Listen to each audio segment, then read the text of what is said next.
But also, what is the jargon word that annoys you the most?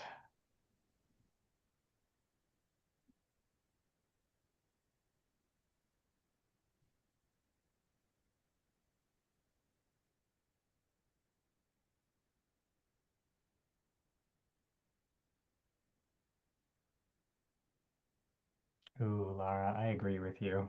That one gets to me also.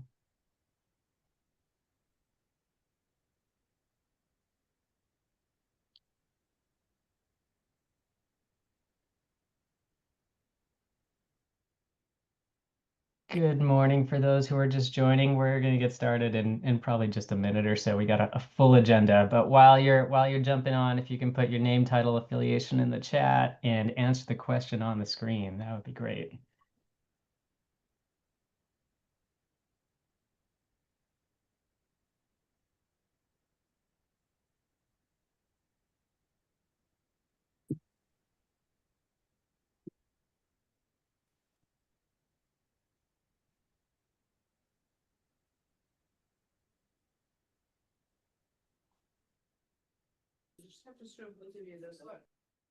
All right, Bill, Brittany, team, you think we have quorum?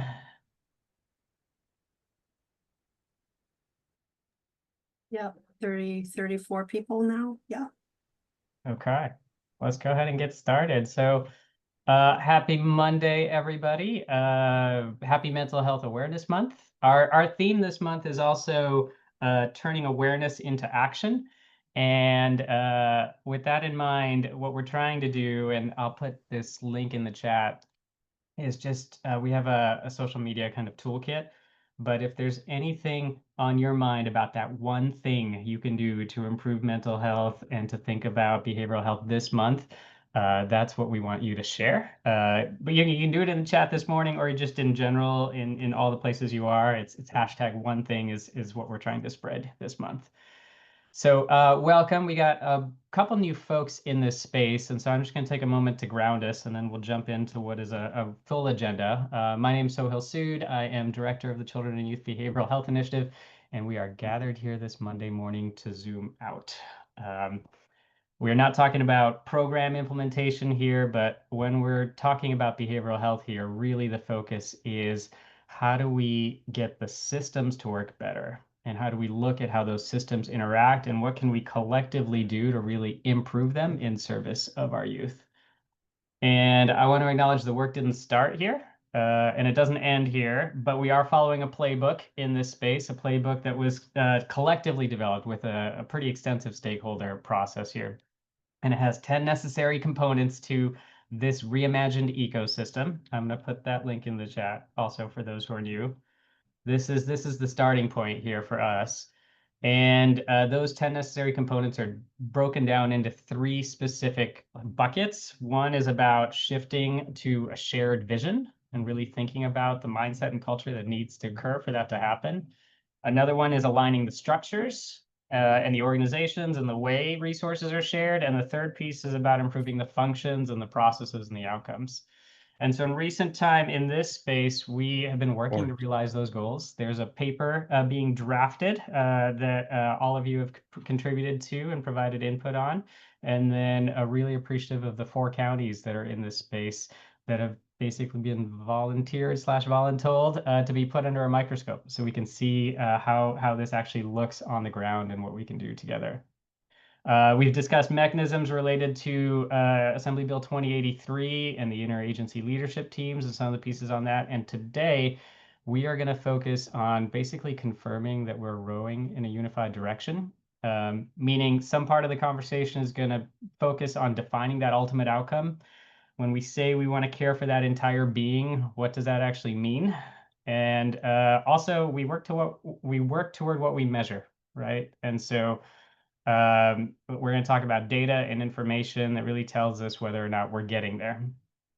And the last thing I'll say is we call this space, we call ourselves Transforming Together, and we can do better on the together piece. So we are really always reviewing participation and engagement here, particularly with a sectoral lens, and working to add more representatives from other areas that are vital to the conversation. So if this is your first time here, And you're not later on in the agenda, because if you're speaking later in the agenda, you can introduce yourselves then. But would you mind, if this is your first time here, just raising your hand and introducing yourself just briefly with your affiliation and who you are? Thank you. Let's start with Abigail, and then Wendy, and then Leah, and then Arun. So go for it, Abigail. Thank you. My name is Abigail Nase, Abby.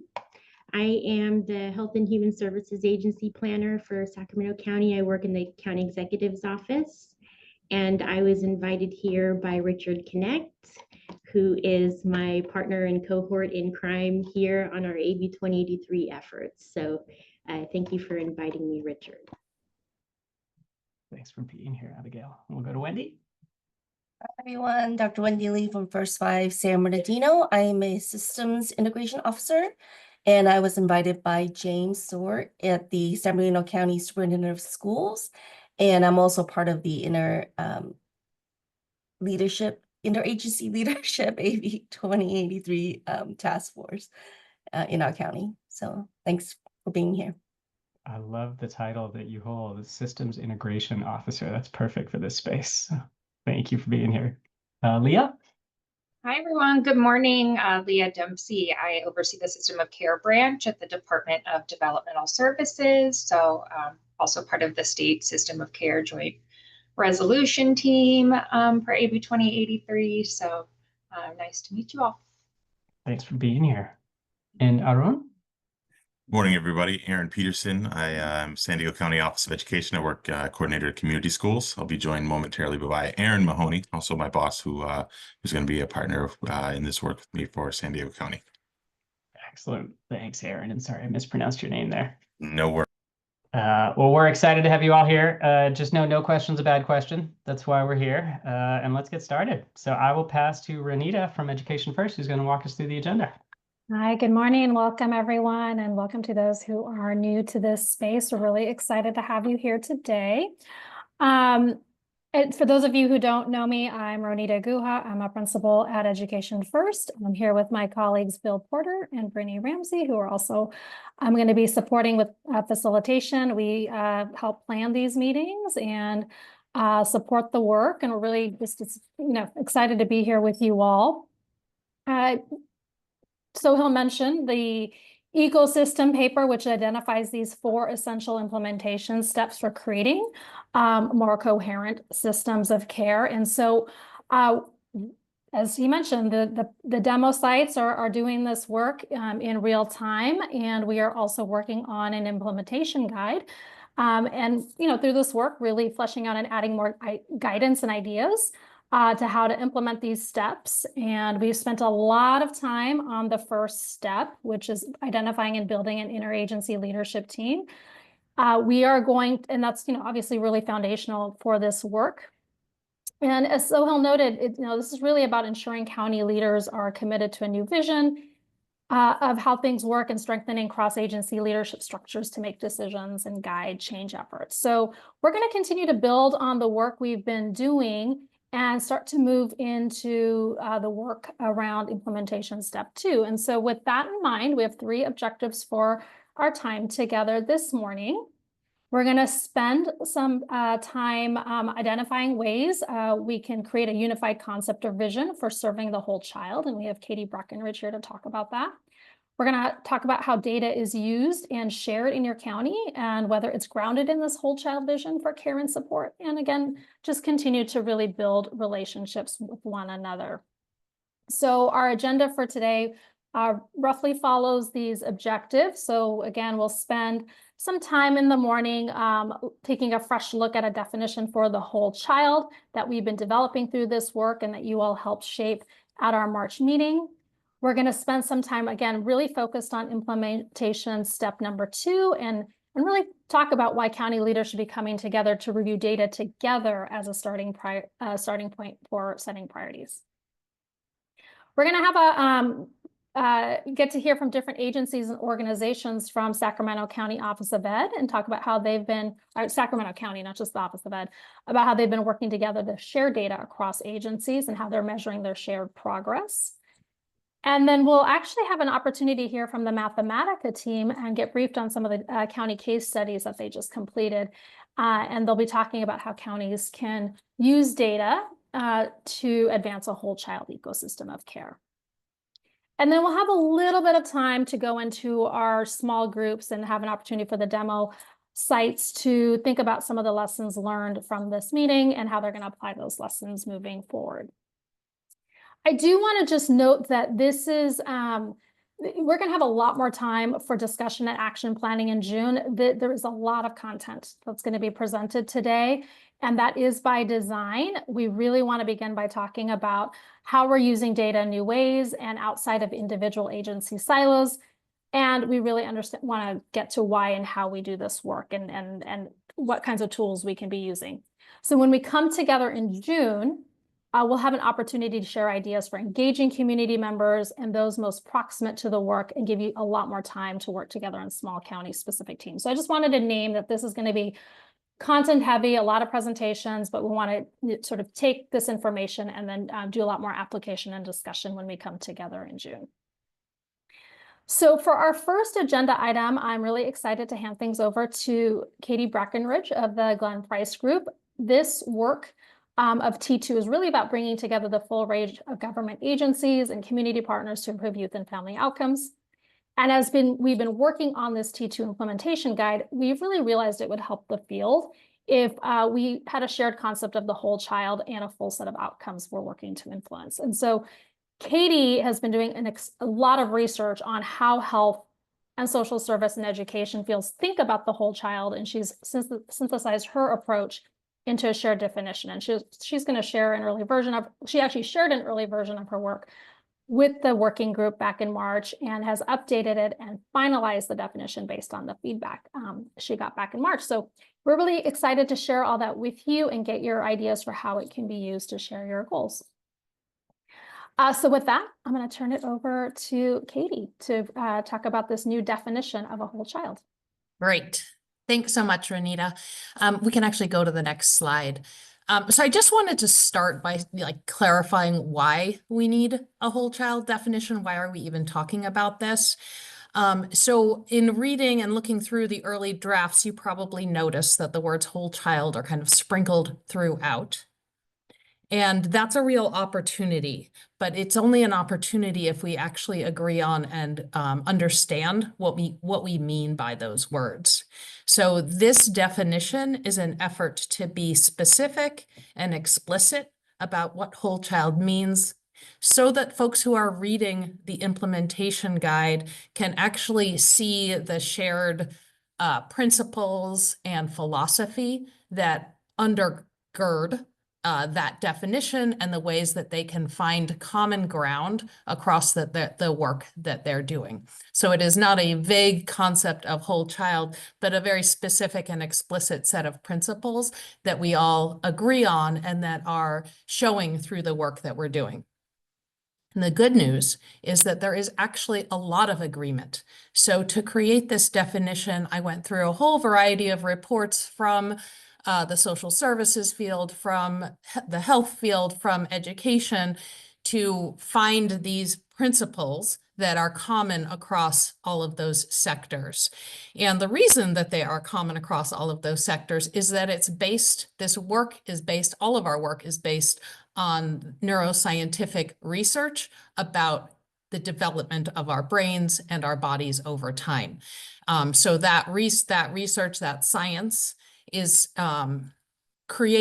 driving these principles for the way that we work with young people, no matter what the sector is. So what I want you to do now, so this document includes a definition of whole child, and then it includes this set of principles that, again, are common across all of these fields. I am not going to walk you through those principles. Instead, I'm going to give you 5 minutes right now. This was sent to you in advance, so hopefully you had a chance to look at it, but I'm going to give you 5 minutes right now to read through this document. And that makes me realize, Brittany, if you wouldn't mind dropping that into the chat, the document into the chat, people can open it and look at it. So I'm going to ask you to read it. And then we're going to have a conversation. You're going to be broken up into groups for a conversation about how this impacts the work that you're doing in terms of making those connections across the different sectors. So as soon as there's the link, thank you so much, Renita. And go ahead and I'll just put a little timer on here and we'll give you some time to just review that document before we talk.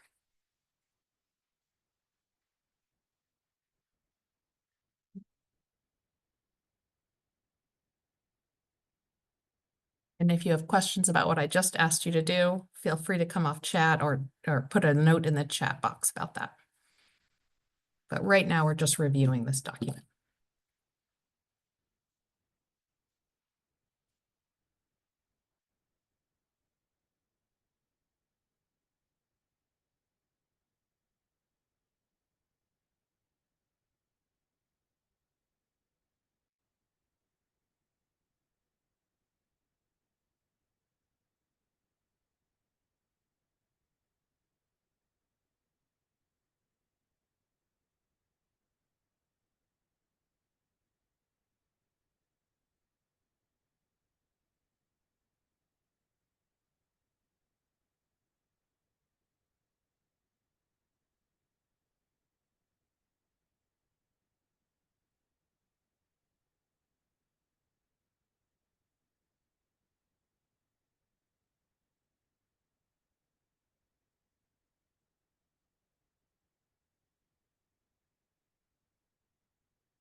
You've got about 2 minutes left.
All right, I see a lot of eyes looking up, so I think people, oh no, you're probably reading it because your eyes are on your screens. I'm going to give you your full time. Sorry, impatient.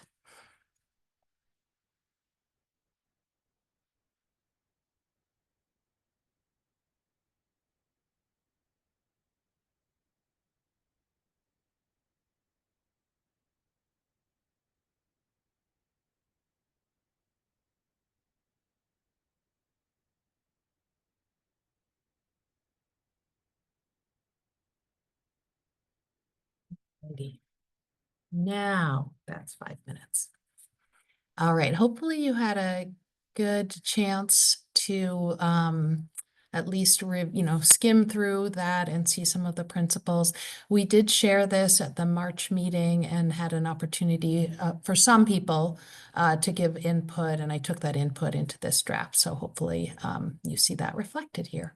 So the next thing we're going to do is to go into small groups. So I think, Brittany, maybe you're making breakout groups, and we're going to talk about these two questions. How does the definition reflect the whole child approach in our county or in my organization? And how might you use this definition to advance systems change work in the counties? So you're going to have about, I'm going to say, 10 minutes. Yeah, 10 minutes in your group to talk through those things, and then we'll have an opportunity for some quick share outs. So those questions are in the chat, and hopefully you'll soon see a breakout session open. Yeah, you're all Great. gonna get whisked away to a breakout. Actually, I so- think we're gonna have folks choose, so just, No, not oh. this one, Bill. okay, got it. Everyone's gonna get just whisked away. I Off think you they might have to go. hit join though. You will have to hit join. Yeah.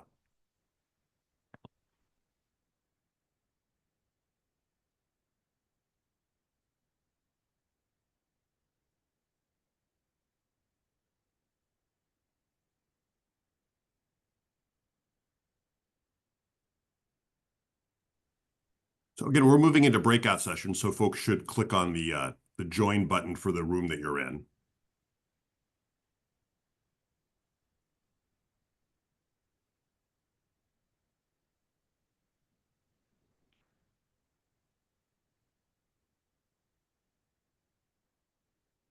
Are we okay on time? I gave them 10 minutes. I think we had enough time for a 9:30 end to this section. You are doing great, Katie. Okay. Up from their conversations, ways that you would use this definition, ways you feel like it resonates with the work that you're doing. I can share a little summary from our breakout. Thanks, Elizabeth. Yeah, we reflected on the fact that this really aligns with the 2083 and expanded system of care work that's happening. Trina, I don't want to call anyone out, but Trina was mentioning that. We talked, Wendy suggested that we add relational. She also put that in the chat before social and emotional based on some of the neuroscience research. And obviously work in the 0 to 5 population. So we talked about that, and also that whole child works as long as we do what we did, which is say we're actually talking about, whole person and all of the other research with other language, and we're just using the word whole child. But we want you to see yourselves in this, even if you're more familiar with another body of work. That's super helpful. Thank you so much. Yeah, what we're trying to say is the principles are the same. The grounding is the same, even if the words are slightly different. And so by defining those explicitly, hopefully we can all find the points of connection across our different sectors. Anyone want to have the last word on this section? Something to share out from your conversations.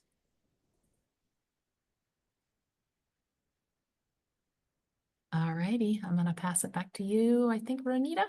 Bill. Oh, to Bill. Yeah. All right. Thank you so much for letting me join. I'm going to have to Katie, jump- this is great. jump Really off. appreciate Yeah. all the work, and really helpful to kind of have this unifying picture, as you keep saying, that brings together those of us who work in education with those of us who work in health and behavioral health and social services and foster care and juvenile justice. So it's a nice foundation to build on. Again, my name is Bill Porter. As Ronita said, I'm one of her colleagues here at Education First, and I am going to start shuffling the chairs around to get our next set of speakers and presenters and discussants ready to go. As Ronita touched on at the beginning of the meeting, we've spent a lot of time focusing on this first implementation step in the CLWG ecosystem paper, which is really exploring how the ILT and EAC structures created by AB 2083 are are really the best venue to engage county leaders and set a shared vision for a new ecosystem of care. So we've been working with you all these last couple of months, really thinking through ways that you can engage your AB 2883 committees, the processes that exist, and really begin to use those structures to develop a larger vision for serving youth and families and improving their well-being and their outcomes.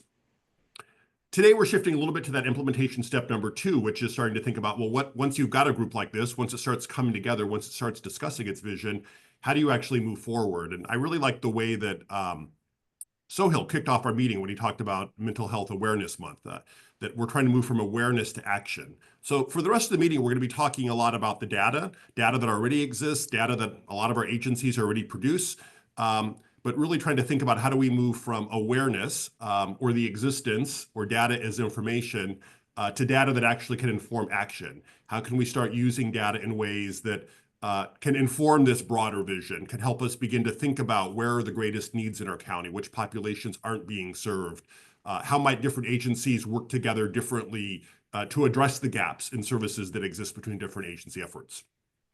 So we've got set up for you here for the next 45 minutes or so a session. Richard Connect is going to kick things off. I think many of you know Richard. He is a member of our group here, also leads much of the technical assistance work for the state around AB 2083 historically, and helps lead Integrated Human Services Group, which is working with many counties around the state on some of these changes. Richard's then going to lead us in a conversation with a team from Sacramento's System of Care group. And then we'll have another presentation from another group in Sacramento that's been doing some really terrific work on collecting data about youth risk and creating a dashboard and alert system linked to suicide prevention. Because we've got a lot on our agenda here for the next hour and a half, I am going to reserve the right to jump in and kind of move folks along gently. So if I'm kind of prodding people along, just know what I'm going to try to do it as respectfully as possible, but want to make sure we try to get through as much of the content as we can today and have a chance to listen to all of our speakers. They've all prepared a lot of information for us. We've got tons of great slides. We will definitely send those out after the meeting because there's probably some slides we're not going to be able to spend too much time on, but lots of really good material. So let me turn things over to Richard and we can kind of go live here and start working through some of the options and the ideas and the rationale behind using data in new ways to set priorities. Bill, thanks a ton. I really appreciate it. And can I verify you all can hear me okay? Audio is good. Fantastic. You can go ahead and advance to the next slide now. So what we're going to try to do, most of you have seen the draft chapter 2 to the implementation guide, and you're familiar with the ECO paper writ large and the fact that setting a shared set of goals and having a process that's shared to identify what those goals should be from our various communities and constituencies are among the imperative drivers to the wholeness of the system. System of care, in other words, is driven by a handful of imperatives, 2 of them being shared goals and shared data, macro data in particular in this case, and the linkage between identifying what the data tells us and what the goals of the system should be, it should be self-evident, right? Like we should not be setting shared goals until we understand the needs on the collective, right? So that's what this conversation is about. I'm going to ram really quickly through all this because we got some really rich learning going on in Sacramento we want to get to you today. But very quickly to level set, the research-based objectives of system of care, a handful of those are listed here in these bullets. These outcomes come from being in integrated systems. They are inherent in integration. In other words, you don't have to do anything other than figure out how to play in the sandbox with your partners. And these things happen. They are organic to the collaborative. And they are the same kinds of outcomes that we are seeking under things like CYBHI, community schools, AB 2083, Juvenile Justice Commission work, right? Like it's all the same. And the goals that all of those hold in common, regardless of the cohort of kids, students, or others, right? Those are fundamentally the same. Next slide. There are many, many drivers here. I named a few just a second ago, but you can see within the reform environment in California in the last decade. This is a partial list of the frameworks, the models, the initiatives, the new funding, the grants, right, that have come to us. And again, the list is endless, almost. And each of these requires some level of reporting, right? Like you have to monitor and adapt the plan that you've told the state or the federal funder that you're going to do. You have to monitor that. And there's almost always data, explicit or at least implicit within that. And so it begs this question of, if we're all doing similar work in the big sandbox, can we figure out how to connect the macro data to determine the needs and then set goals in a unified way, right? That's the complexity of this. Next slide. Conceptually, the process of translating data to practice requires that implementation of integration or coordination across the spectrum, if you will. Really, the complexity is that leaders at high levels, directors, chiefs, superintendents, have to understand how to share authority and decision-making for how the data is going to be used. The management folks have to, typically are the ones that respond and track the actual outcomes, and then closing the loop on that so that it affects practice at that next tier and then cascades into community. That's the imperative. All of you have worked in some system on the leadership level in various places, right? And you know that even in a single department or agency, it can be difficult to translate outcome data to practice. Closing that loop of what do we do well and where do we have additional need for growth, and then changing the process, is the inherent dilemma of all healing systems. And hardly anybody does this well, right? We're pretty good about tracking the data and reporting, but it's often from a compliance or an audit or an accountability framework. So we check the boxes, we turn the report in, and we go on to the next task, as opposed to figuring out how do we use the data meaningfully to actually coach and train to change on the ground. And that's another imperative of the system, if you will. Next slide. So you've seen this slide before in a couple of ways probably, and just want to emphasize that this macro data, outcome data, aggregated data about what we're doing, whether we're doing it well or not, is one of the critical ways that we close this vision, function, structure loop, right? So understanding how the structure of the interagency body holds the function of data management, and the function and the structure together relate to whether or not we're implementing our vision. And that gets us collectively to sustainable impact. So again, back to the eco paper, vision, structure, and function, and data is one of those critical functions to help us get to impact. Next slide.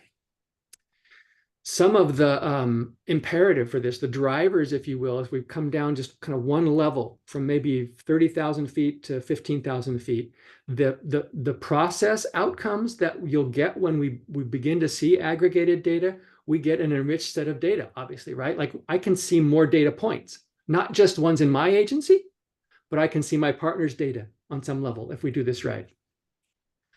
From that process, we get also enriched relationships by and between department staff. You'll hear Sacramento talk about this, that they now know each other's ecosystem parts better. The hands and the feet now know what the hands and the feet do better because they've had a data-based, a data-centered conversation about what their collective outcomes are, right? Obviously, the primary driver in this is that we get much better capacity to establish our collective impact. The investments from one agency in any particular jurisdiction are sometimes not visible in their own agency or their own sphere, but they're visible in another sector, another part of the ecosystem, right? You'll hear Sacramento talk about this as well. And we've got some other examples, which we'll forward to you after today's call, around recognizing the impact of investments in one part of the sandbox that actually plays itself out on the other corner of the sandbox. And that's good for the whole sandbox, right? And then ultimately, while it seems a little tough to see in the beginning, from engaging in and investing in this interactive interagency way, we get a reduced administrative burden. We can hypothetically figure out, well, where are the crossover in the data points? And can we have like one department's quality management team tackle that? right? Instead of having multiple people doing the same analysis for different reports every year or every 3 years, can we figure out how we could locate that maybe through part of our MOU to have one department coalesce the data and then kick it back out so then you can report it up, right? And we'll talk more about that kind of meta process if we have time. Next slide, thank you. Here are some of the data sources that a system in Sacramento might think about. Some of these are in your sphere or sector. Some of these will be foreign to you, right? And we're not going to look at these in any detail for time, but just know that each of these processes, as I mentioned earlier, has an expectation that there be data from your jurisdiction or your department that's informed by stakeholders most of the time, and that this is part of the redundancy that's in the system, right? Once we're in the sandbox, we realize, oh, we're doing the same thing in various places in different ways, right? And so these sources of data exist. They may not exist within your AB 2083 work. They may not exist within your community schools stand-up work, right? But they're in a part of your system somewhere if you can just make the connection and then get access to the data, which will enrich your process, so to speak. Again, if time permits, we'll come back to that. I threw this slide in over the weekend. Thanks, Brittany, because the timing of this was fantastic. In Santa Clara last week, had a chance to meet. We're doing some coaching there on their AB 2083 system of care work.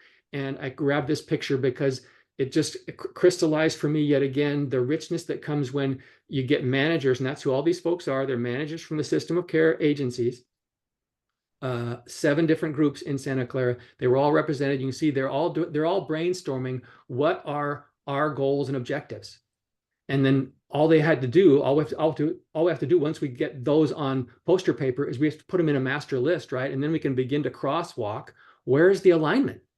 So this is simple brainstorming. This is just functional inventory kind of work. This is essentially quality management 101, right? You've all done this in various ways, shapes, and forms. It's not rocket science. All we have to do is figure out where in the sandbox does this go.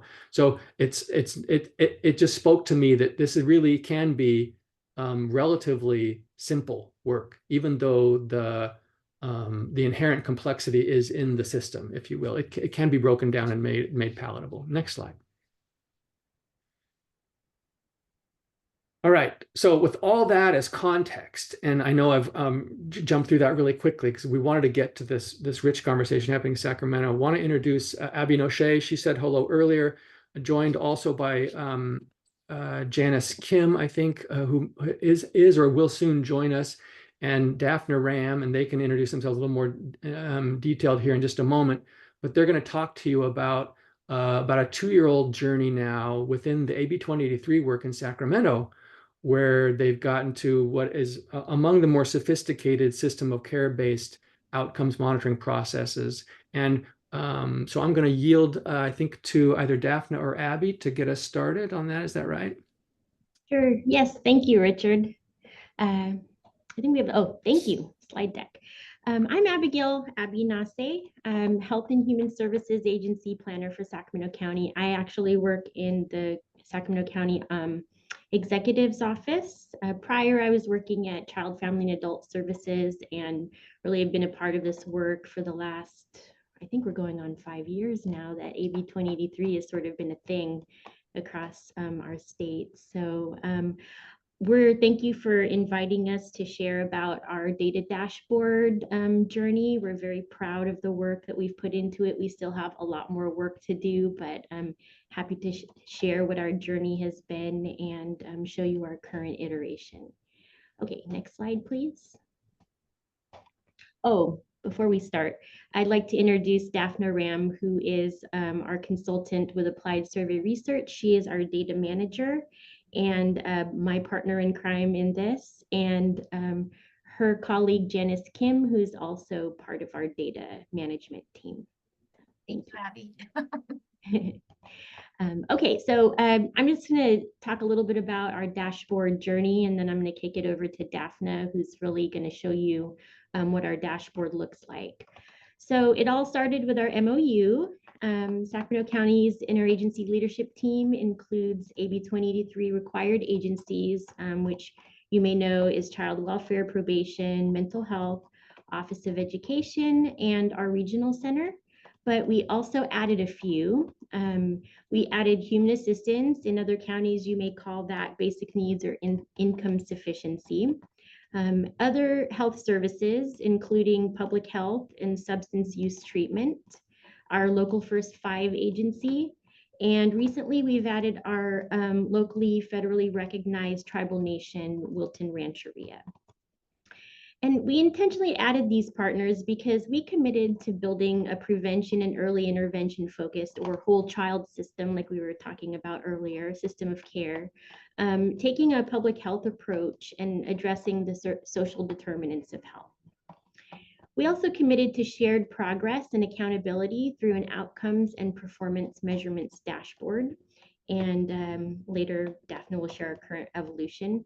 But some of our early brainstorming focused on identifying outcome measures for each department related to our population of focus, and then identifying the quantifiable drivers, in our case, program level data, that we hypothesized would influence those outcomes.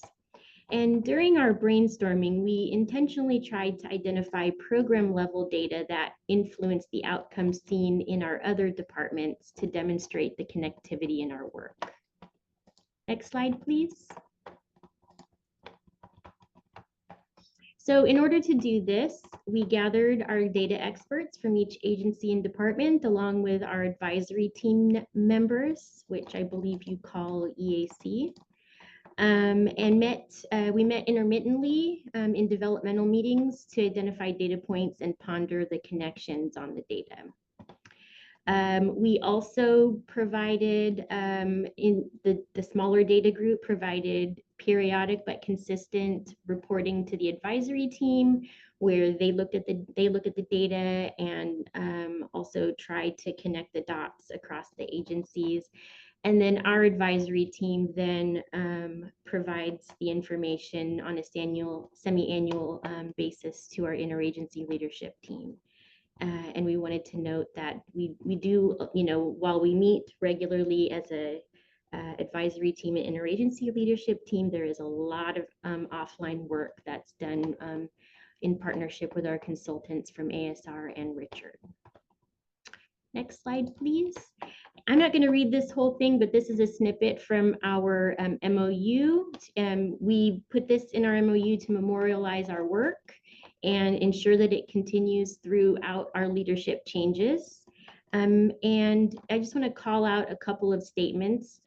We wanted to make it clear that ILT member agencies share obligations to track and monitor our system of care outcomes and outputs, and that the purpose of the dashboard is to answer consistently for ILT leaders what success looks like for the collective by understanding and sharing what success looks like for each agency and what measurable resources, activities, and conditions influence success for the system of care as a whole.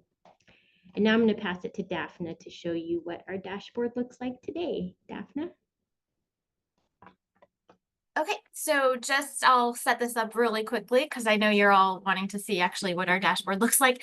So this again, just to kind of reemphasize the system of care, and I want to just highlight one of the things that's really important that we've realized kind of across the board, and I'm sure you all know as well, is that language is really important. So you have to agree on a shared language so that you all know what it is that you're talking about, right, at any given time. So we have program data measures right on the left, which are the measures from each program that you will be measuring. Indicators are basically the community results measures, and then the indicators are the measures of the community results, and community results are the quality of life conditions that we want to achieve in our community. And in AB 2083 in the system of care, it's that children, youth, and families are safe, healthy, and able to thrive. Next slide. And then just these are just examples of some cross-system activities that happen when you're thinking of a broader system of care, how every organization actually relates to every other organization. But I think as Richard alluded to earlier, that might take some time to get there to really understand it fully later on. Next slide. Please, thank you. And this is just, I know it's a little bit tiny, it's a lot of information. This is basically on the left, we have each of our partners. In the middle there, we have an example of their program measures. And on the right, we have one of our kind of community indicators that are, we have our community result that we want, which is all children are healthy. And under that is the community indicators, which is our measures of how we know children are healthy. And each of the program measures there in the middle contributes to the broader goal there that you see in the community indicator and and result. Okay. Daphne, hang on one second. Can we stop there and go back? I think this might be a good place just to pause and give people another 30 seconds or so to look at this and reflect on the contents of it. These are just samples, right. But you can see here for the first time the interweaving of the interagency work, right? Like in the center, there's one outcome listed. These are one of many. There are many dozens of others that we don't have on this slide. So they're just samples of where the monitoring is taking place. Yeah, this is one of my favorite slides. So yeah, so it really talks about how everybody has a role to play. Thank you, Abby, and that everybody contributes to this larger result and indicator. Thank you. Okay. And just while we've taken a break here, I just wanted to encourage us to keep moving along here. I know there's a lot of really good data on the slides and just want to make sure we can kind of get through everything. Okay, slide. Thank you, Daphne.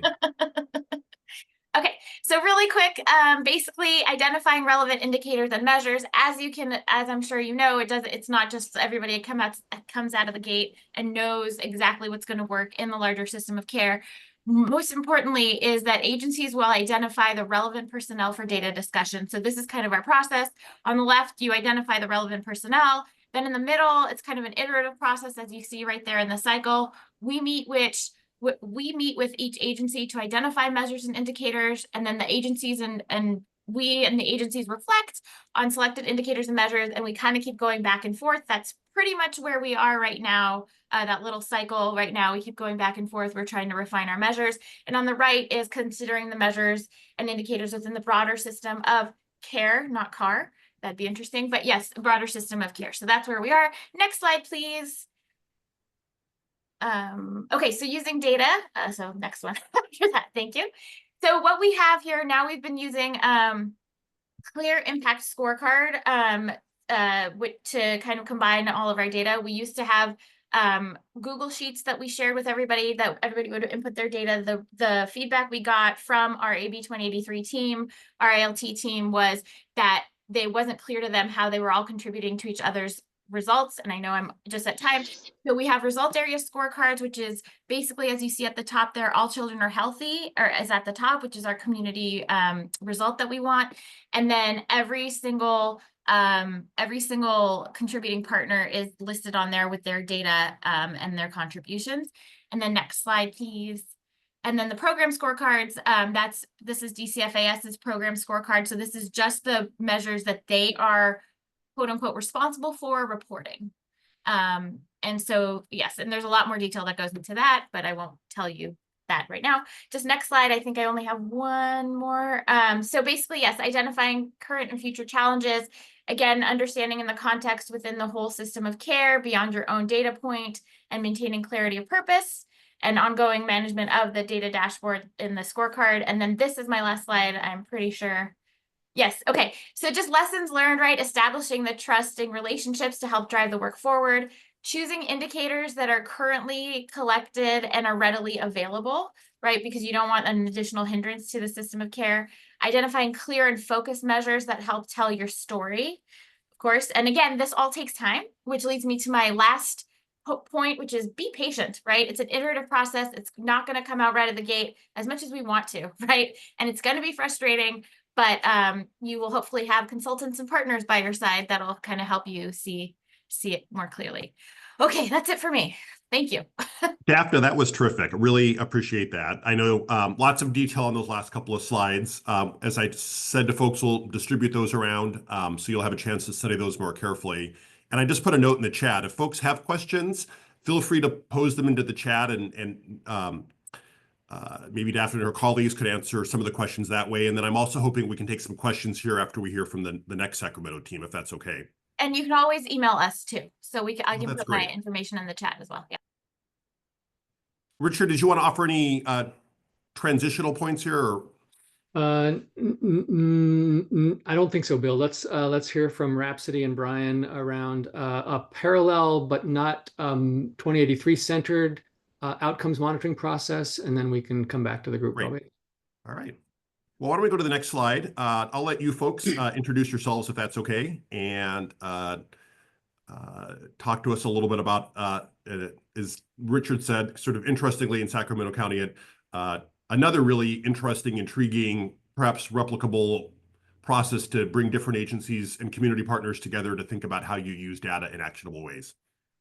Awesome. Thank you so much for that introduction. Hi, everyone. Unfortunately, my camera or my computer decided to not join us this Monday, so my camera will be off to help keep up with the audio. My name is Brian Lamson, and I'm a health educator at Sacramento County Public Health. I work with our California Department of Public Health team on our Youth Suicide Prevention and Response Network. We are one of 10 counties that received pilot funding to kind of launch a new innovative project to work with our behavioral health partners. So I am here with Rhapsody Flores. Rhapsody, if you just want to quickly introduce yourself and say hi.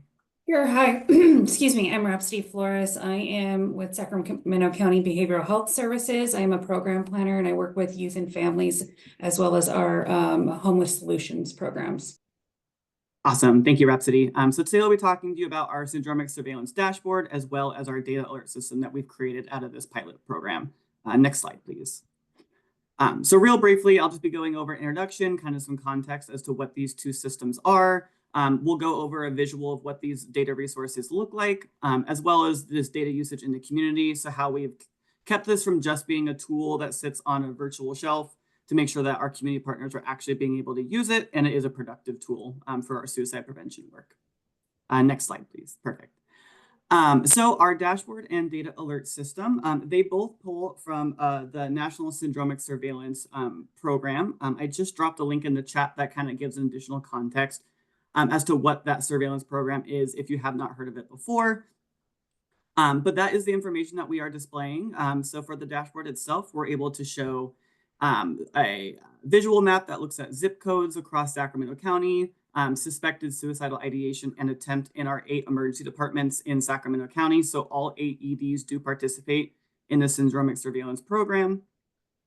We also overview with safe messaging to ensure that the information that is shared, although it is designed for people who are working in youth suicide prevention, that if in case anyone in the community sees it, they understand how we can talk about this information safely and how it should be shared.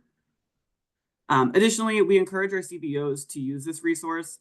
Like I said, we don't want it just to be a resource that sits on a shelf. We want to make sure that it's actually helpful and that it's guiding their suicide prevention work. And for our data alert system, I just want to share a little bit of a background as to how it came to be. I think it's a really interesting lesson.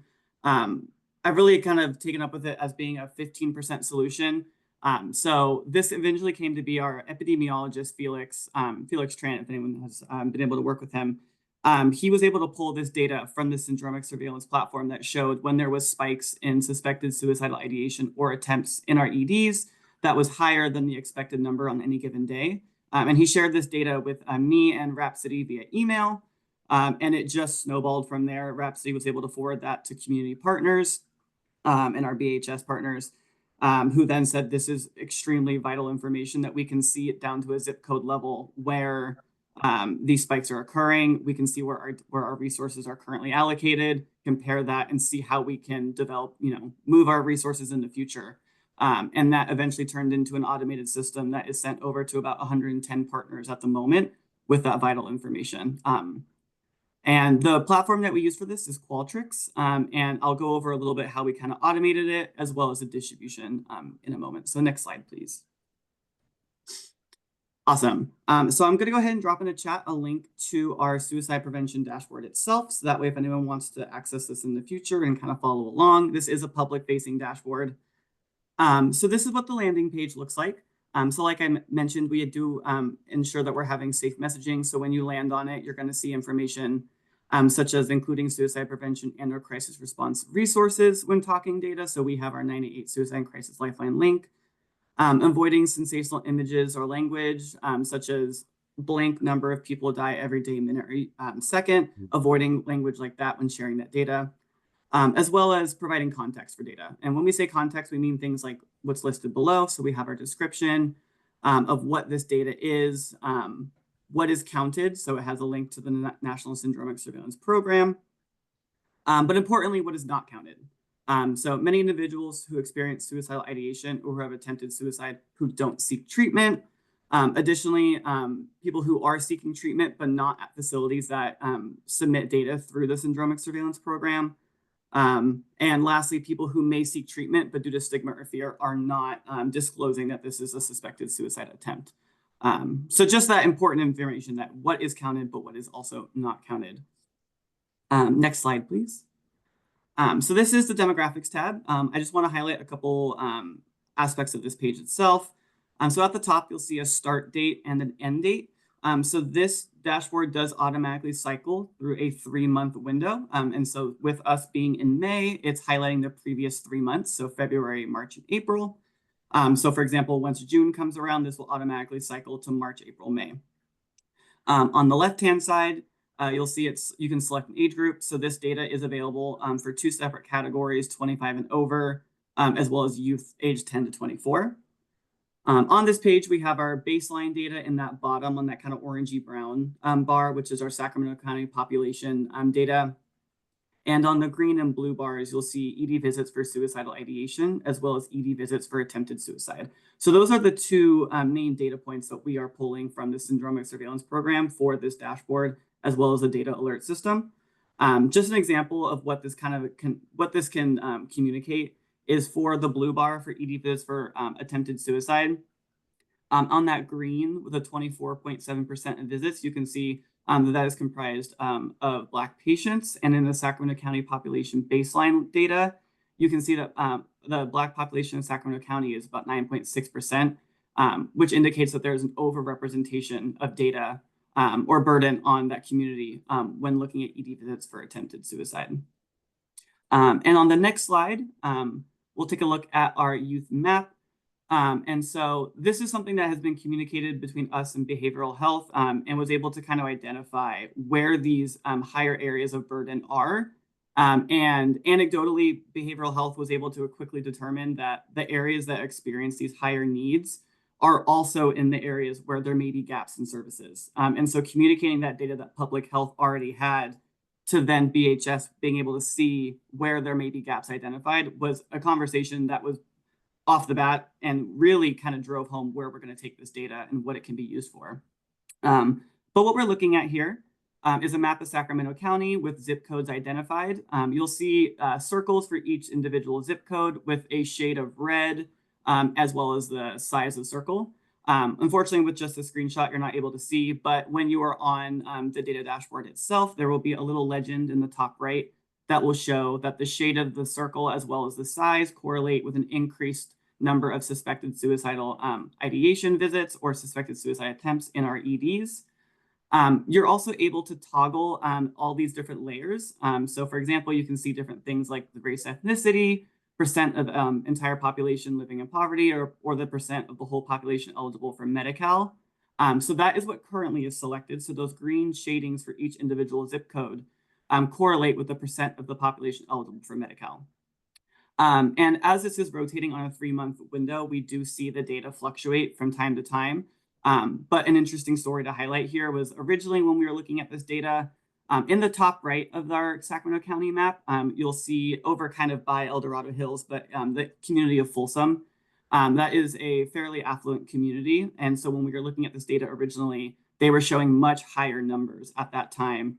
And what that story that told was that that is an area that does not have a high eligible population for Medi-Cal. And behavioral health has really big barriers being able to work in there due to that being a Medi-Cal serving work. And so that immediately communicated there are huge gaps in where we're working with people, as well as where these higher amount of burdens are. Before we head on to the next slide, I do want to note there is an adult map. So this does toggle, so we could move over to the adult map. if you are on the suicide dashboard itself. And additionally, you can click on each individual zip code, and it will give you a breakdown of all of the data that you see here with examples of Asian population, Black, Hispanic, or multiracial populations. But any data that is less than 5 reported visits is not shown due for data privacy guidelines. And next slide. So here we'll look at what our data alerts. So we're moving from the dashboard to our data alerts. This was, like I said earlier, was something that originally was shared in an email to me and Rhapsody, and that was forwarded along to our behavioral health partners. Through a training that we attended with Qualtrics, we were able to identify that we could automate almost all of this and really bring down that level of staff time needed, especially whenever there's a funding landscape change. And you need to make sure that as little staff time can be used to support these systems was something that was important when designing this. So what you'll see here is what is sent out. So this is on the back end. And this is a real data alert that was sent out. So at the top, you'll see the date of April 21st, 2025. The date it was sent out on was April 22nd. So this is 1 day after the suspected spike was seen. Again, we have the safe messaging. So please share with 988 Suicide and Crisis Lifeline. And then below, you'll see the information that we're sharing. So on this date, a larger than number expected of ED visits for ideation or attempt were seen amongst age 10 to 24. 17 visits were reported on this day. The following zip codes were reported. And of those zip codes, these 2 were the most reported. And so this is sent out to about 110 partners is what we currently have. But these are community partners, behavioral health partners, school partners, public health staff. And to be added to that list, they just reach out to me or our epidemiologist, Felix, and we add them to that list manually. And then we also include the list or the link to our data dashboard to be able to see a more wide view, that 3-month window. And then again, data sharing best practices are listed below. And then if you could just hit the next button, this will show, go back one more. So this information that's highlighted is information that our epidemiologist will enter into a Qualtrics survey. So he only enters the date, the amount of visits that were reported, as well as what zip codes were seen at that time. And that is automatically pulled into this email. So the rest of it is coded to be automatic. So once he hits submit to that survey with this data, this email is automatically drafted and sent out to all of our partners. We did focus test this with our internal staff to ensure that this was the information we wanted to share. And working with our community partners to make sure that this data is actually relevant to their work and help work for their suicide prevention work. Now, next slide, please. So like I kind of already mentioned a few times, making sure this isn't just a tool, but is something that is relevant for our community partners. This has helped us in enhancing our qualitative data collection. So when we were doing focus groups in our gaps analysis, really ensuring that the data we are collecting for qualitative, so what are those barriers? What is preventing you from accessing the vast behavioral health services network that we have? Going to get that information in the areas of higher need that we just saw on that data dashboard. So really just ensuring critical partners are at the table for our data conversations. Additionally, leveraging data to build connections. So as Rhapsody actually just mentioned in the chat, when approaching those potential community partners, instead of being able to just say, we want to work with you, we think this is an important topic, being able to point to something like this data dashboard and say, this is where we're seeing areas of high need. You are an influential person in that area. We want to work with you. We want to work together to, work on this data in the areas of your influence. And additionally, as I mentioned, with behavioral health having that limitation of Medi-Cal population, engaging CBOs through collaboration to use it in areas where BHS may not be able to go. So for example, public health and BHS worked with different contracted agencies to provide their own suicide prevention work and encouraging them to go into areas where we may not already be serving and to do work within their communities that they know best. So doing focus groups with their clients, with their youth, introducing a novel suicide prevention approach to address areas of high need, and testing that on the back end to make sure that was it effective? Were we getting any movement in data? And then lastly, the strategic resource allocation. So like I said, delivering resources and services to areas that have been shown to have a higher need but importantly, empowering those partners to reach geographic areas that other partners can't. So really showing that link between we may be doing work that is similar, but we may do it best in different areas. And you may be the best partner to go do work in that area. And we may be the best partner to go do work in this area or with this population. And next slide, I believe that should wrap up my presentation. I know I talked fast. Rhapsody, if you had anything to add, but just thank you for having me. Thanks a lot, Brian. Rhapsody, did you want to add anything or?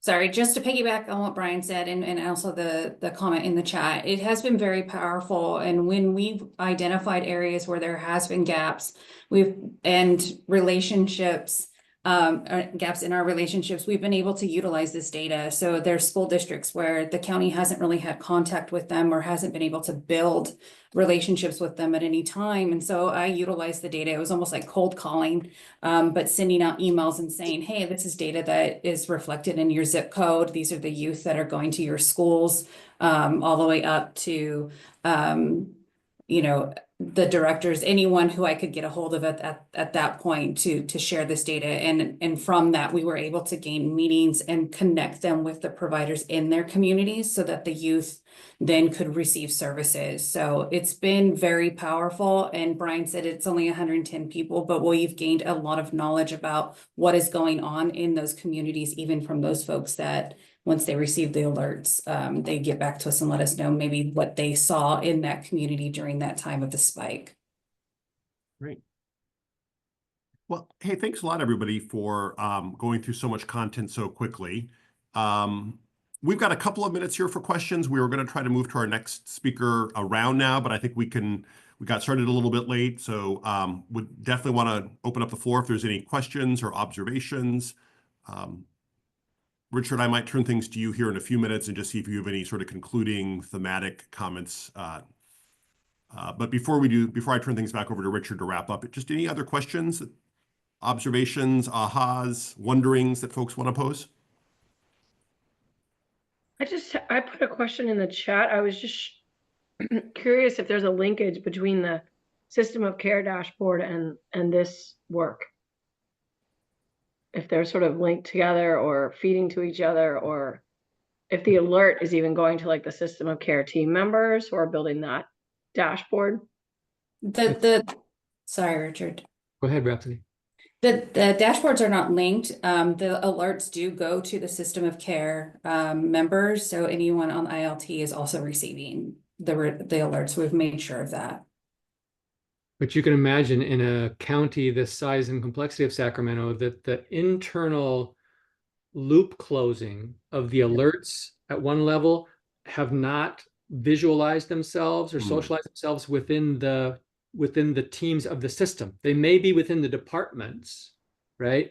But we have, Abby and I were just texting while Rhapsody and Brian were talking, like, we got a loop to close here because the sandbox doesn't include public health as a signatory. They're not required under 2083, right? So they've done this beautiful work over here. And locally, we have to figure out how do we adapt this resource into the system to make the loop close down, right? Fully.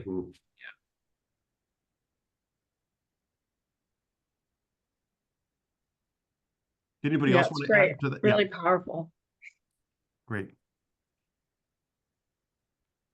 Yeah, just to summarize, Bill, if some of the, I mean, lots of aha moments, but I think clearly I've come away just with another appreciation for the imperative of the whole, right? Because we do these various efforts, and I think Anne or somebody put into a chat a few minutes ago, or Lauren, like, we have a similar dashboard under the khaki work, right? Like, yes. And why are we doing this redundant stuff as systems, right? Like that's the silliness of it.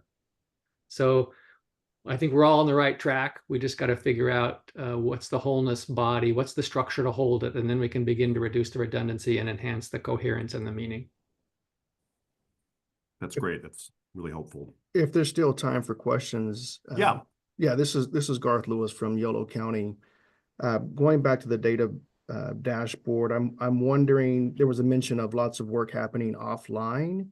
And I'm wondering about how those assignments are made to member agencies. So how does that work get distributed? That's one question. And then secondly, I'm wondering about how others who are not part of the table, the AB 2083 ILT table, how are they made aware of this work, and how does it influence their decision making? I'm thinking specifically around school districts as an example, who may not be at the table, but certainly could benefit. Is there a linkage there with their work as well?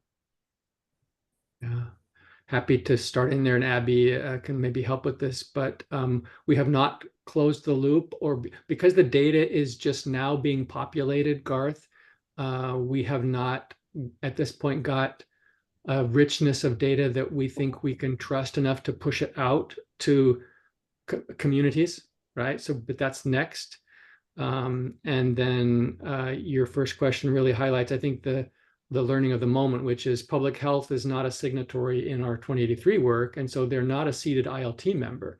We've had some public health managers periodically stepping into the advisory committee over the first 4 years, but this is the imperative of the structure. Like, if the structure in Sacramento were inclusive of public health, and Elizabeth and I were texting a minute or two back around, it highlights for me the imperative advantage, the advantage that a county has when there's an actual super agency, right? Because if your Health and Human Services is fully endowed with public health as a body, then you're structurally situated as a super agency to just pull in education, be it local or the county office, and you've got the closed loop in terms of the system whole. In a county where there's no super agency, then you've got to shepherd all of the departments, their functionalities into the sandbox. Way more difficult, right? Than in a super agency where the head of HHS can say, hey, we're doing it this way, right? So, yeah. If I could add on, you wanted to know how people were assigned to these roles. So, it all starts with the interagency leadership team, and they assign the folks that should be on their advisory team. So interagency leadership team are the directors and the agency heads. The advisory team are their executive managers, deputy directors, so forth. And then it's their responsibility to make sure that they are doing the bi-directional communication up to the ILT, back down to their respective departments. And that's how the information theoretically should flow. And in terms of assigning folks to working on the data dashboard, our advisory team members, identified who were the data nerds from their respective agencies, who understand the data, who understand the meaning behind the data. And we also hired Applied Survey Research, who is our data manager and who's outside of our structure, to give us an objective perspective. But in the early stages, it was really a lot of brainstorming among the upper managers, realizing we needed to bring in the data folks, because the data that we thought we were collecting, we weren't necessarily collecting. So yeah, it's really making sure that the right people are getting to the table, Garth. And the bi-directional communication is really important. Does that answer your question? Yes, it does. Thank you. You're welcome. Wendy, why don't I offer you the last question here? Looks like you got your hand up. Oh, I just love your presentation, choosing the indicators that are currently collected and just kind of the low-hanging fruit. I'm curious as to, do you guys involve in kind of the lawyers or the legal counsels and things like that? Because that's always kind of the stumbling block in terms of sharing data. Yeah, I'll just tell you my bias, having done similar dashboards, not as sophisticated in 4 or 5 other counties, is we try very much to keep the lawyers in their appropriately designated back seat. If the lawyers drive the process, you'll never get started because they'll tell you no. That's their job, to tell you no. Now, what you've seen in this is that this is all publicly available, already accessible data. There's nothing sensitive in it whatsoever. And that's the message you have to tell your lawyers, is we are dealing with existing data points that are already in the public domain. So you can tell us no all you want, but it's already out there. So thank you very much, but we're moving forward. And the other thing is you do have to, I emphasize this, and it's hard message to hear, but department heads, superintendents, you have to tell your lawyers what you're doing. You don't ask them permission. You tell them, this is what we are doing, and your job is to help us get there. Don't ask them for permission, because if you ask them for permission, they'll tell you no, right? Well said. I as a lawyer for the public systems for quite a while now, I have something to add to that, which is, you know, Richard and I have talked about this a lot. We're talking about de-identified public outcome data. And so the law actually contemplates that you share this information or to improve your systems. And so, you know, even if you do get a lawyer involved who says no, you need a lawyer who understands this work, who can have a conversation with them. And one of the things I'm doing is actually working to educate lawyers who are the no sayers to these things, that, you know, we need to be doing this, we should be doing this, and the law contemplates that we actually do this. And that's true at a macro level, but it's also actually true at a micro level. That's a whole body of work we need to be leaning into. I think that's what makes this change hard, is that we are trying to work in different ways and work outside of established, I'm going to say bureaucratic, not necessarily in a bad way, but kind of bureaucratic processes, and more conservative approaches to say, how can getting to this new vision, getting to a new delivery point of services is going to require doing things differently. And so that is going to require sometimes breaking a few eggs. And I mean that in a very gentle, nice way, to make a lovely cake, not to just break eggs for the sake of breaking eggs.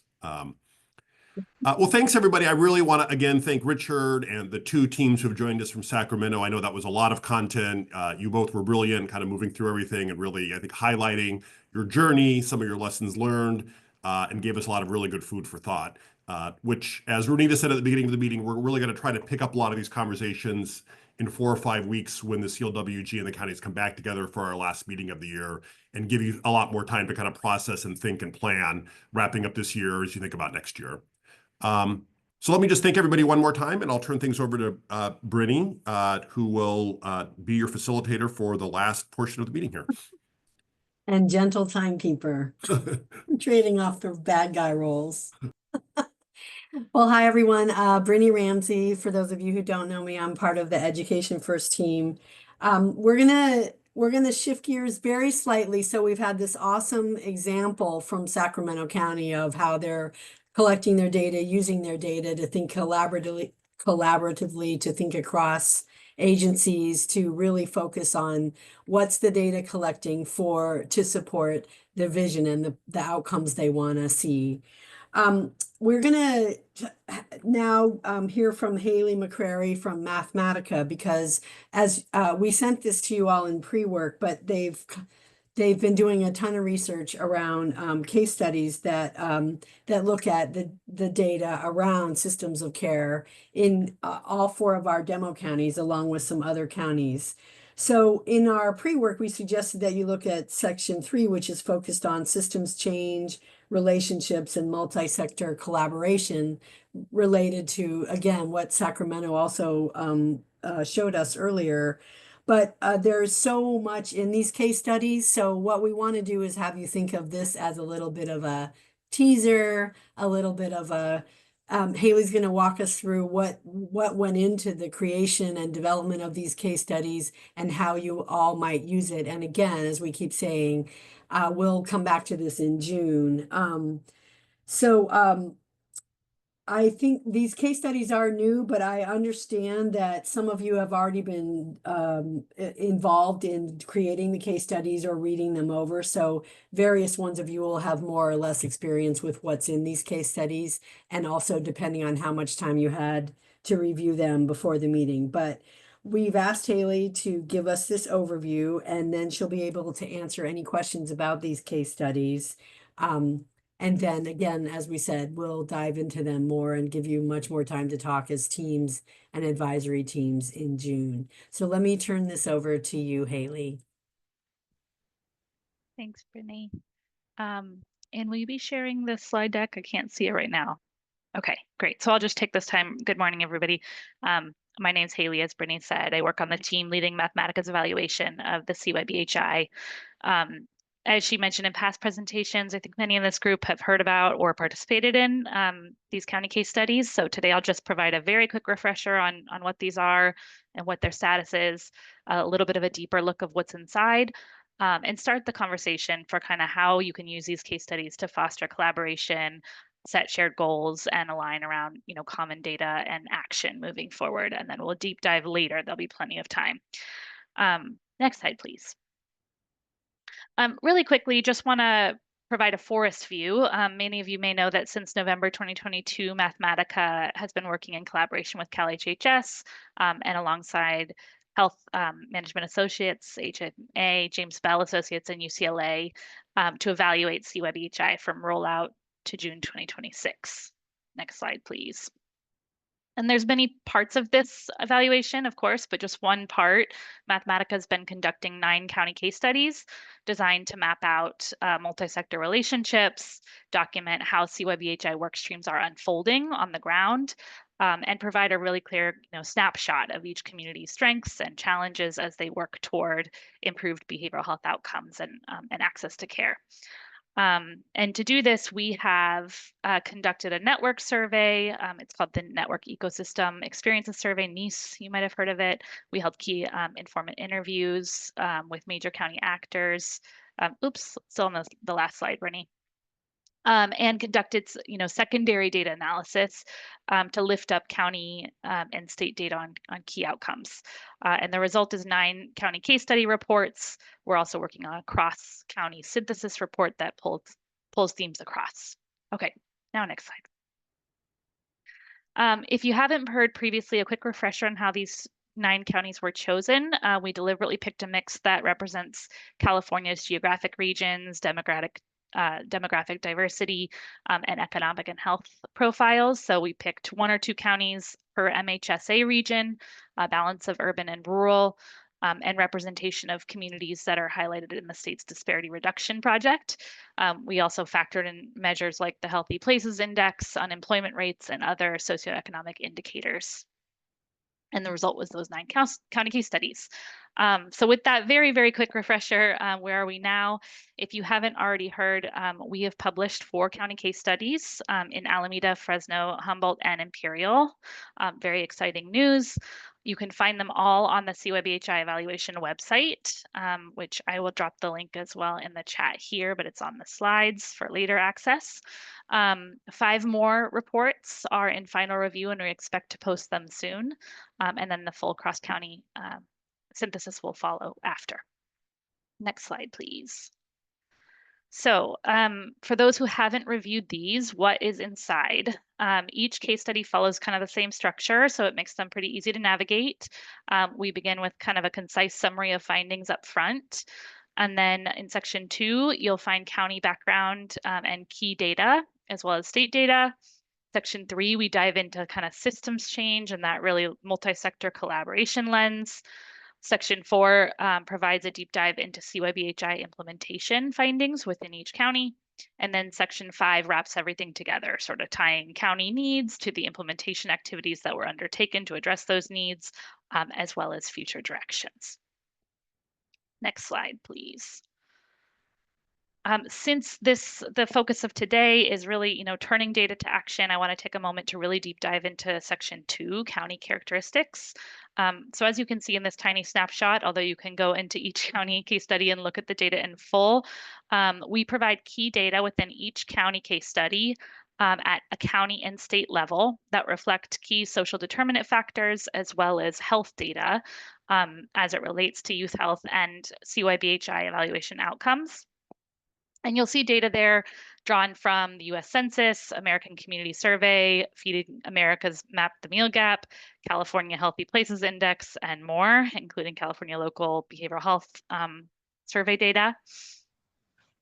To settle on the data elements, just to give you a quick peek behind the curtains, we conducted a literature review to identify social determinant of health and outcome data shown to have a significant impact on youth. And we crosswalked those data with those that closely aligned with the CYBHI outcomes, or from the statewide chart book, if you've seen that.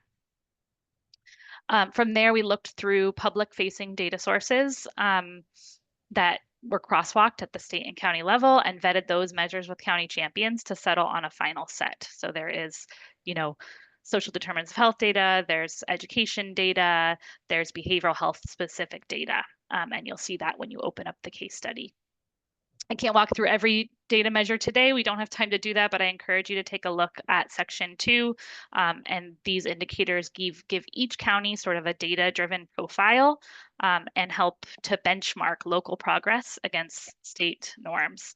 And while there's endless variables that counties could explore, this set provides kind of a pretty solid starting point for shared needs assessments, goal settings, dashboards, et cetera. So as you look to embark upon that, we hope this will be a good resource. Next slide. Of course, no data study is complete without limitations. So I just really quickly want to cover what's not included here and what we saw as the gaps. First, as many of you know, data like this designed for kind of inter-county comparisons often masks local disparities, rural versus urban access, geographic barriers, and the like. And while these disparities were heard in interviews and are present within the case studies, they're difficult to quantify and display with the raw data. Second, and related, a lack of stratified data, for example, limited breakdowns by age, race, or ethnicity can obscure the experiences of subpopulations, particularly, indigenous communities or other subgroups. Also, some data sets, for example, professional shortage area designations have multi-year lags or are aggregated at levels that are too high to capture county nuances. So that's always a gap there. And finally here, sometimes insufficient local participation does limit data. For example, in some cases, low participation in the California Healthy Kids data led to a reliance on the California Health Interview Survey data for things like levels of depression or suicidality among high school age youth, which is a broader measure and limits local specificity. Regardless of these limitations, it does present a pretty comprehensive view. So take a look and let us know what you see. So I just also want to provide a very quick look into section 3, the collaboration section. This section houses the ecosystem network maps and provides qualitative context that really puts a spotlight on each county's collaborative landscape. And there are, of course, some really awesome things here across all 9 counties. We really saw AB 2083's interagency leadership teams emerge as a really central focal point.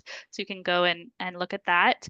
But beyond that common thread, every county brought really unique collaboratives to the table, and there are spotlights on them, whether it's school behavioral health coalitions in Fresno or cross-jurisdictional meetings in Humboldt. These are really unique, and you can get some rich detail there. So take a look at there to see how kind of collaboratives are shaping the landscape of youth health and well-being in each county. Next slide. Within section 3, I could probably spend an hour here, but you'll find the ecosystem network maps. I can't go over them in detail, but if you haven't seen them, the general overview is that these provide a snapshot of the strength of collaborative relationships across major actors within the behavioral health landscape. The different colored and pattern lines here represent various strengths, from sort of loose collaboration to stronger integration. And paired with the qualitative findings in these sections, you can really begin to get an understanding of kind of where the major strengths, gap, and opportunities lie in the collaborative landscape, as well as kind of the discrepancies between where we think there are strengths and where they're showing up as strengths or weaknesses in each county. Next slide. So with all that said, at lightning speed, how can you use these reports to drive collaborative action moving forward? First and foremost, we think you can absolutely look within these reports as a sort of within county resource for shared data and collaborative goal setting. But we also think you can look across counties for ideas in turning what you see in the data into action for improvement, whether that's collaboration or strategic goal setting. Each county case study showcases cross-sector models, so it shows kind of where behavioral health, education, child welfare, public health are kind of coming together to co-lead decision-making and community engagement. You can get ideas of how folks are doing that. They also illustrate kind of local collaborative impact, offering evidence where collaboration has helped to improve access or equity, and then also surfacing challenges and seeing where there's enablers to helping address those challenges. They also provide us kind of a 360 view of CYBHI implementation and select work streams. So you can see kind of how strategies vary by region, by population, and uncover kind of how barriers are being addressed and local solutions. They showcase that new collaborative tool, the NICE, if you haven't seen it, which gives you a tool to look at the strength of your interagency network and spot gaps between kind of that perceived and actual collaboration happening. And can help kick off really honest conversations about, trust and roles and readiness to do this work. And finally, we hope they can help support strategic planning, kind of showcasing what actions are important to prioritize and how counties are doing that. Next slide, please. Okay, so as we look ahead, what is on the horizon? So round one completion of those 9 case studies is just around the corner. 5 more case studies are in review and will publish soon. Round 2 kicks off this summer and late fall with 8 new counties planned. And we're also rolling out what we're calling county data walks and workshops in the coming months. These will be either in-person or virtual meetings, depending on the county's needs and what makes sense to help, review these findings together, foster kind of shared understanding and collaborative goal setting. So if you haven't yet heard from us, if you're one of these 4 counties or 9 counties and you haven't heard from us yet to schedule kind of a co-planning meeting around what these data walks could look like, you will soon. And from that point, we would really just look forward to working together on these data walks and on case study insights to uncover how to use them best and how they can be a tool in your counties. So with that all said, we do have, I think, just a couple minutes for maybe questions and discussion. And I'll also put my email address in the chat in case there are questions that we don't get to today. I'll pause there.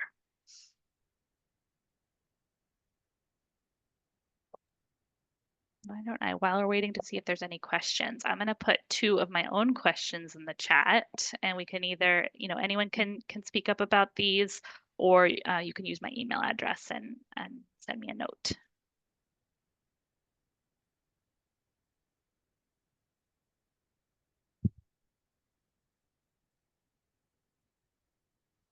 Haley, this is Bill. I wonder if you might, if you've got any thoughts on maybe connecting the deep dive presentation we had from the 2 Sacramento teams with the kind of work that your case studies have done. I'm guessing you use publicly available data too. Yes, Yeah. absolutely. So there's nothing Yeah. in your report that was sort of secretly gathered or. No, no, there's nothing secretly gathered. So I think that is the connection, is that these are all really great efforts to try to collect local data and showcase it in a way where people can use it across agencies, right? But I was really impressed by the Sacramento presentations and thinking about how we can lift that kind of work up is what we really try and do. Haley, can you share the round 2 counties that you guys are planning to study? The round 2 are not finalized yet, but they also sort of represent an equal spread across kind of northern, central, eastern, the MHSA regions. We do have 7 out of 8 finalized, but 1 spot open. So if anyone is interested in a county case study, please reach out. Just think about the larger counties.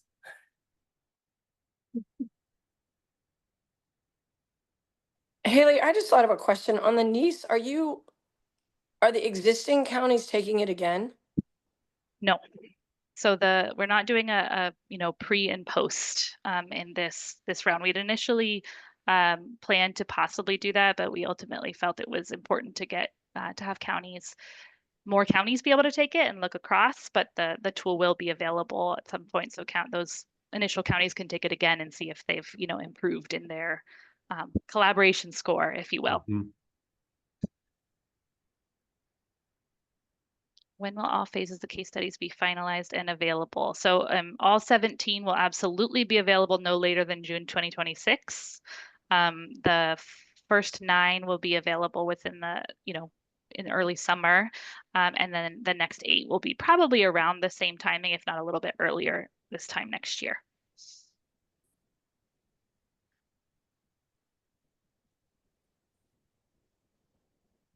Right. Any final questions for Haley? And thank you so much, Haley, for putting your email in the chat also. So folks, please feel free to follow up with Haley. Yeah, and please, we would love to hear from you about specifically that first question, kind of what would make a meaningful data walk in your county. We really would love to kind of hear. We don't have time to really deep dive on that today, but please shoot me a note. Would love to hear what would make that really useful and fruitful for you. Complement existing efforts. Thanks, Haley. Thanks very much. Thank you.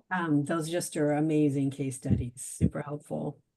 All right, this has been a lot today. We are going to take the next 10 minutes and have you go into your demo county breakout groups. In a minute, I'm going to show a slide.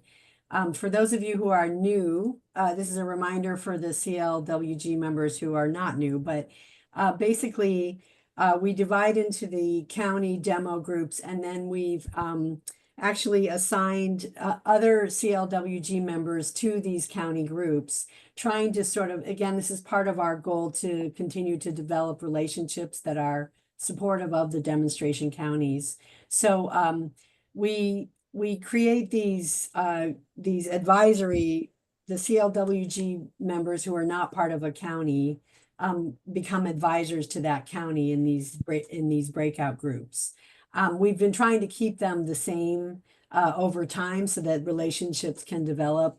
As Sohail mentioned at the beginning of the call, we've also had some changes. We have some new members. We've some old members, some other members have dropped out. So these have shifted a little bit. But just as a reminder, this is our goal to create sort of a county breakout that also has advisors that continues to meet together during our CLWG meetings. So what we're going to do is go into these groups and just allow you all some time to kind of download what you heard today. Maybe think about some things you want to follow up on, some questions, some remaining questions or wonderings you still have. These will be facilitated by some EdFirst folks and some San Bernardino folks so that we can take some notes and follow up with you afterwards. So let me just pull up that slide one more time.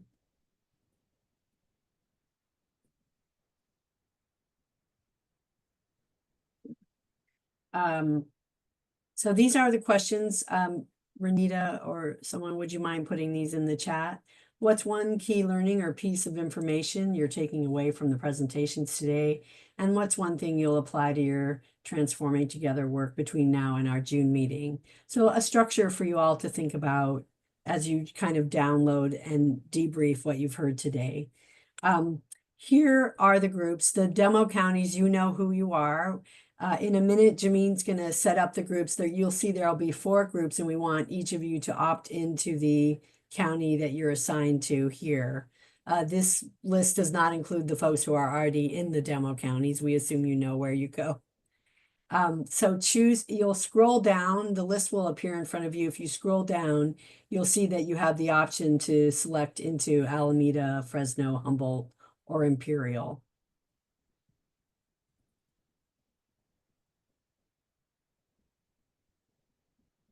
Any questions? All right, we'll call you back at about 5 minutes till the top of the hour to do some final announcements, and then that'll be it.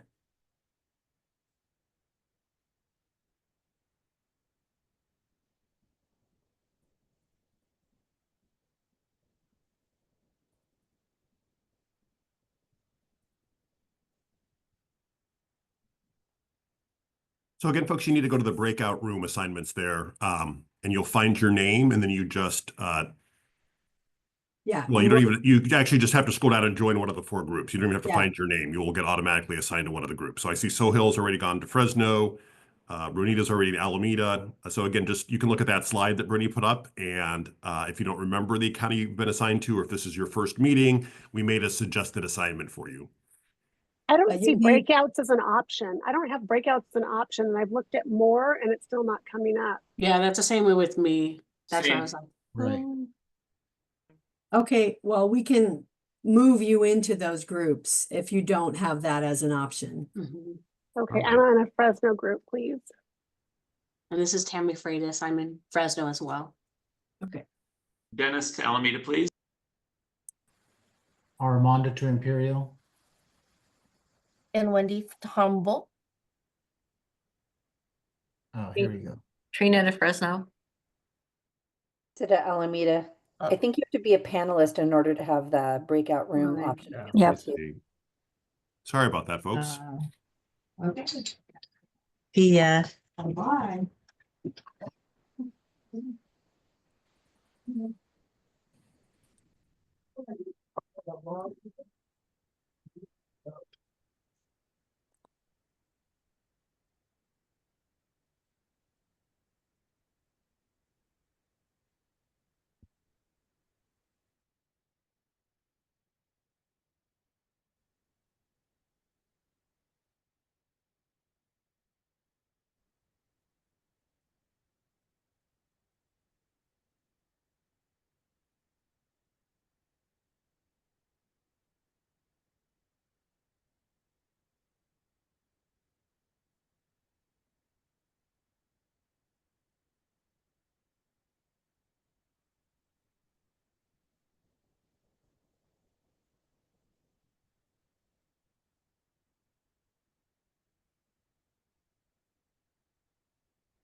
Bill, are you able to move people? Yeah, I'm doing that right now. So there's a couple of you who I think we didn't have a formal assignment for. Ali Murphy, Claudia Montano, Irene Dry. Do either of you have, do any of you have a preference about where you want to go? Imperial, please. Who was that? Irene Dry. Thank Great. you. Ali, do you have a I preference? don't care, Bill. Anything's fine.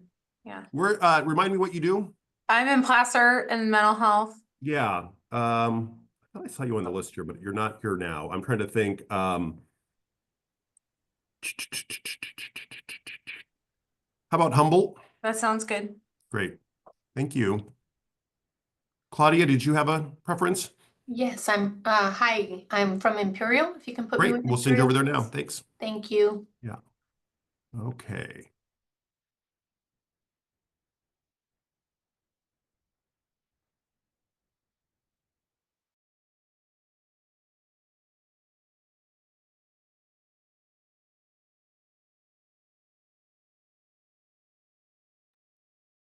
Haley, I sent you invite to Imperial. Did you get it? No, I don't see anything. At the bottom, it should say breakout room. The bottom of my Zoom. Yeah. Under more.